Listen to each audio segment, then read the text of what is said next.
So we got some good news for Marvel's Avengers because they officially have somebody on board with the game, a brand new developer who is safe to say has a very good background, and well, this could mean some really good things for Marvel's Avengers. Now, before we dive into the video, two things. First of all, there's only like 2 days left to get involved in the secret giveaway I'm doing. If you want to know more about that, the link is in the description below. I'll be giving away a $50 PSN card or Xbox card to 2 winners, so like I said, the link is in the description below if you want to find out more about that. But also, I done a poll in my community tab yesterday where I said, okay, well, let's just assume, and by the way, I want to make it very clear right now that it has been confirmed a long time ago and multiple times since then that all DLC content for Marvel's Avengers is staying free. But the question that I asked in the community tab,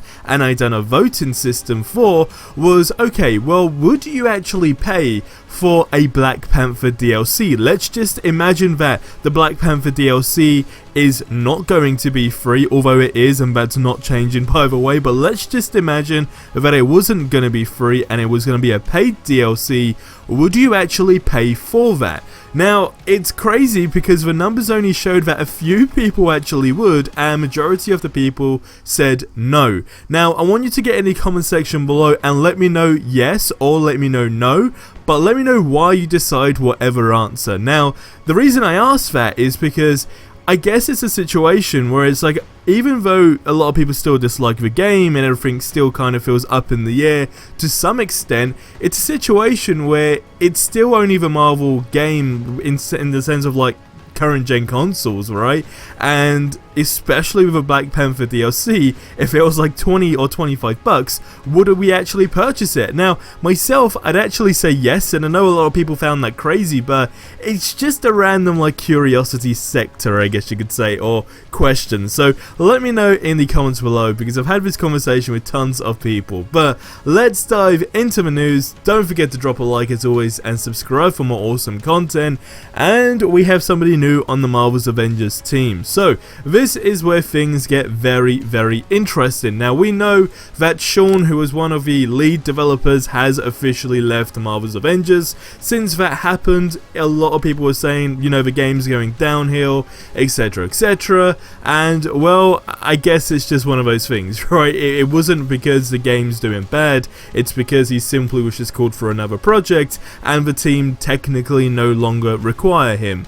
Now, the person who has been introduced as, I guess, another developer to help fix Marvel's Avengers is Brian Wagner. Now, some of you guys might be familiar with him, some of you guys might not know who he is, but long story short, he's actually worked on a Marvel Heroes game before as well, so that's interesting. His previous last 3 years have been EA Sports after Marvel Heroes, where the maker Gazillion actually, they basically were forced to close, right? So that game kind of vanished. But when it comes down to systems in a game, this guy gets how it works. Now, long story short, he done a few tweets on Twitter that said what's the following, which is actually a good point to really address, because like I said, Gazillion, again, some of you guys probably know this, but just for the guys who don't, Gazillion made this Marvel game and then they were just forced to close down, and a lot of people were just annoyed by that. But long story short, imagine if you worked on such like a big, I guess a big project for that time anyway. So what he said was, after what happened at Gazillion, I wasn't ever sure I wanted to work on another Marvel game again. And then he continued to say that talking to the team at Crystal Dynamics and seeing their passion for making a game the fans love and knowing the potential of the product were all big factors for me in making my choice. One of the things that convinced me to take the job was the leadership of Crystal Dynamics telling me to give them honest feedback about the game and its issues and telling me there were no egos in the room.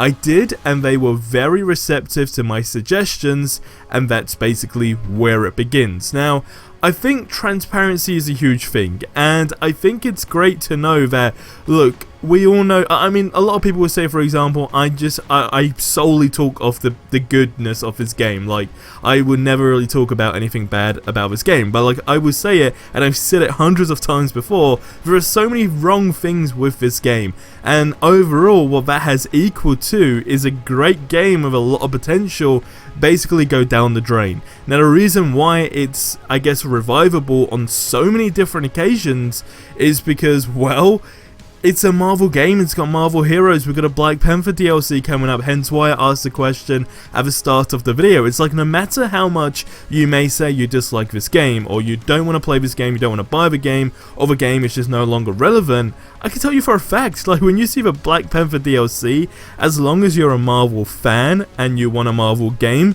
you'd still go ahead and play that DLC. Period. I don't care what anybody says. Please correct me if you think I'm wrong.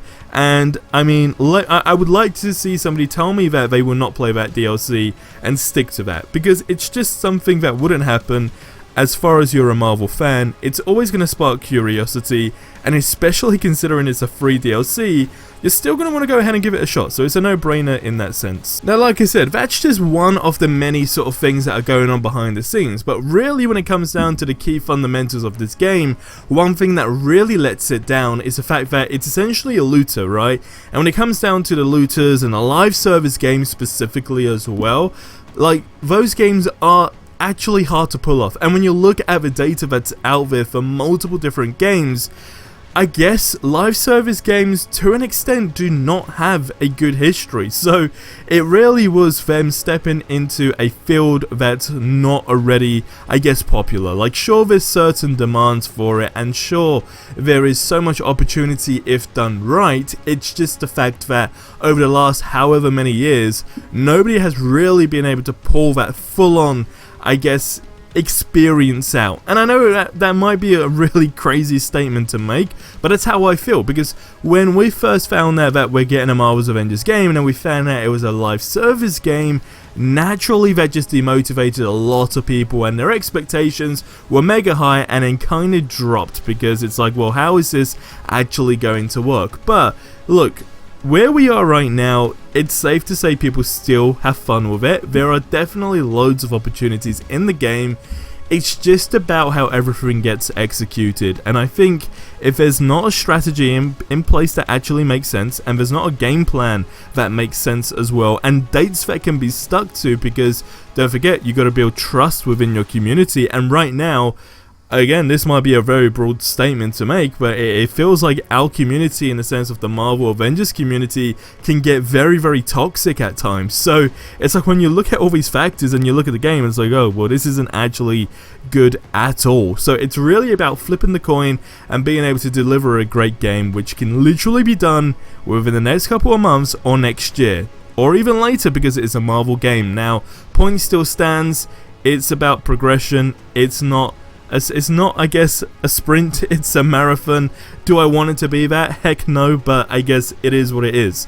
We can't really argue that, but let's just see where we stand once we have these DLCs. But leave all your thoughts on this as well, and I'll see you in the next video. Till then, have yourselves a ridiculously amazing day, and adios amigos.